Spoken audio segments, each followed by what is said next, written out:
Hello people! How have y'all been, guys? Haven't seen you in a long time. Where have you guys been? Anyways, so today, welcome back to my channel. Welcome to my channel.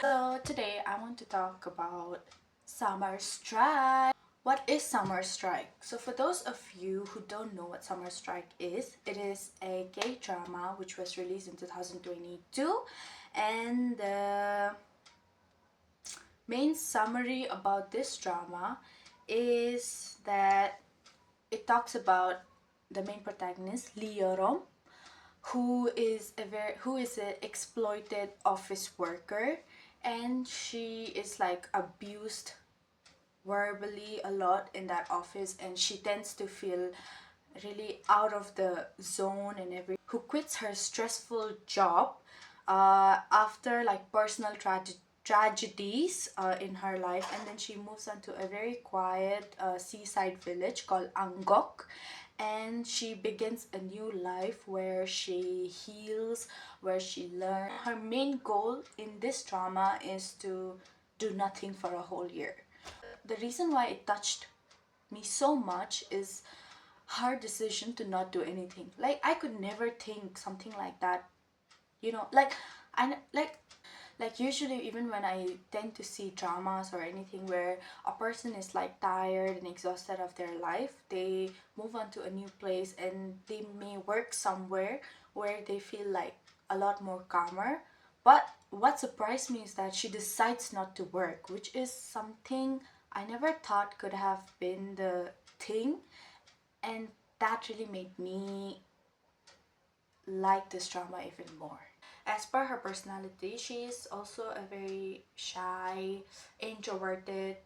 I think her MBTI is ENFP, if I'm not mistaken. Yep. So she's also very shy, introverted, and she likes to like have her own space. Like, she's a really reserved kind of person, and I like that about her so much. I really admire her a lot. If I have to talk about it, I really do. There are two protagonists, but there's one, the main protagonist, who we're talking about is Lee Yorom. Her original name is Kim Sol-hyun. Kim Sol-hyun, yes. She is an actress, and what surprised me is that she is a freaking K-pop idol.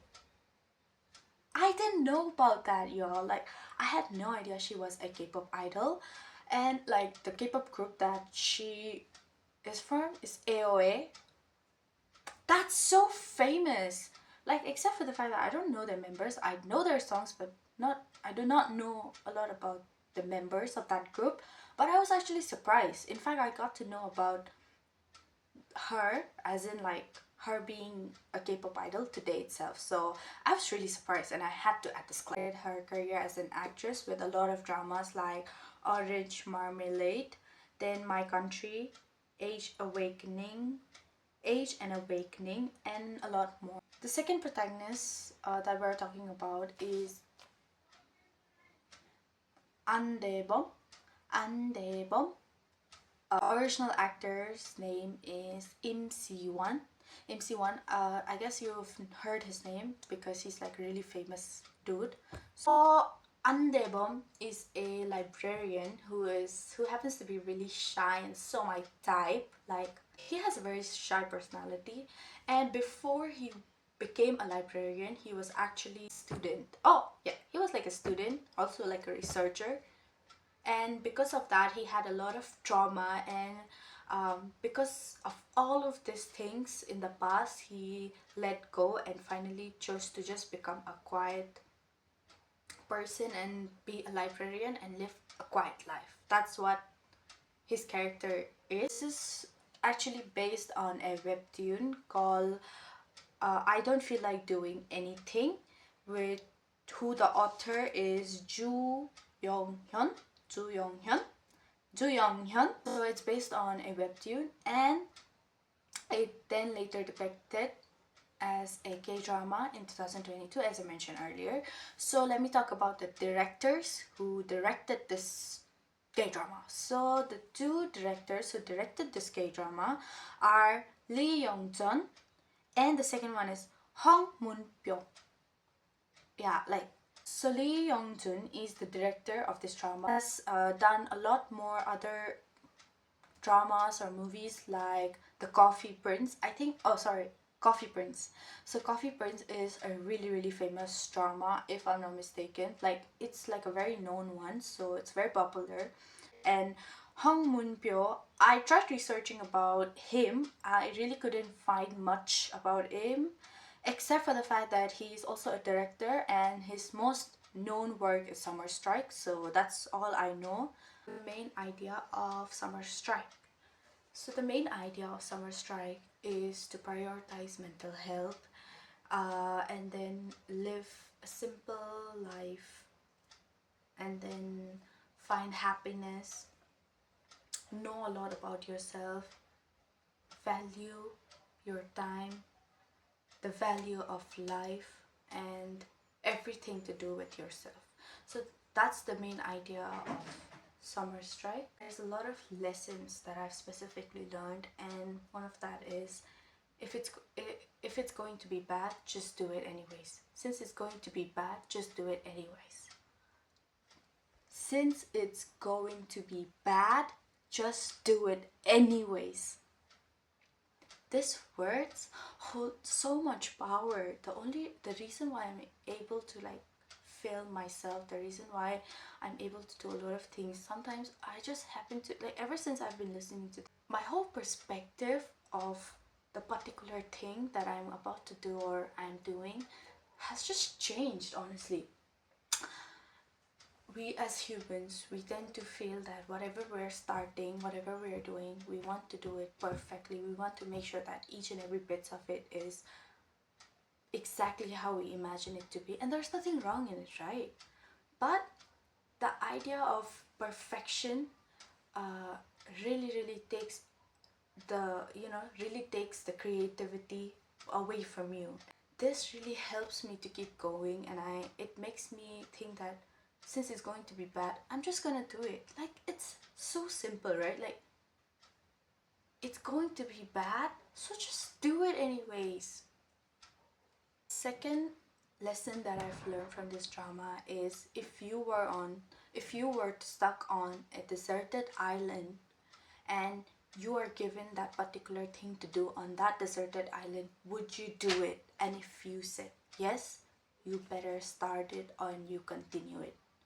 An example is that I love makeup. I love doing makeup so much, okay? I love dancing a lot. So if I were to be stuck on a deserted island and if I get like makeup tools and everything, I would do. I would actually do my makeup, or I would just dance if I happen to like listen to some music. And I still continue today to this day because I know that I like it, so I'm going to continue it further. And this really helped me know what I like and what I don't. The third one has to be maintaining boundaries, setting boundaries. I really cannot set boundaries with people. Like it was really hard for me to set boundaries with people. I go way beyond for people, even if I'm not really close to them. Like at times, obviously, I go like way beyond to do things for them without realizing that whatever I'm doing for them is hurting me, or it's so much like affecting me, and I do not really care about myself, and I only care about whether the other person is comfortable or happy. And it's not that I have stopped, or I have started to maintain boundaries ever since I've watched this drama, but it also helped me where I saw the main protagonist, where I saw Leoro. What I mean, she basically sets boundaries for herself. As of now, presently, I really think that I've set big boundaries in my life. I still think that I go a little bit beyond sometimes, but it's only for the people that I like, which I don't mind. I do not mind, and I am really surprised that I can say no at that. I'm just really happy. I really get happy, even though like I feel a little bit bad and like stuff when I say no, but after some time I get really happy that say no if you feel like it's a no, even when you think it's like a maybe, like you're not comfortable, feel free to say no. Please don't hesitate. You might feel weird for now, but trust me, you would thank yourself 10 times. Okay, you're gonna thank yourself a lot. So do yourself a favor, please say no. Make sure that you set boundaries. It's very important. It's very, very important for